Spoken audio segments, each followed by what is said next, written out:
Okay, Conrad, Yeah. you're quite the jock. Thanks, Todd. Yeah. So we're going to talk about sports. All right. What sports do you like? Well, I like a lot of sports, but basketball is my favorite, definitely. Oh, really? Yeah. Okay. How long have you been playing basketball?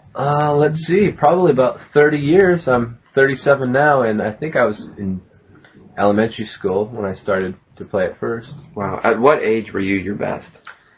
Oh, let's see, probably around 20, maybe. Sometime when I was in college. Yeah. Wow. What position did you play when you played basketball? Guard. Mm-hmm. Guard, a little bit of forward, depending on what kind of team I was playing on. Yeah. Were you mainly an offensive or defensive player? Defensive. Yeah.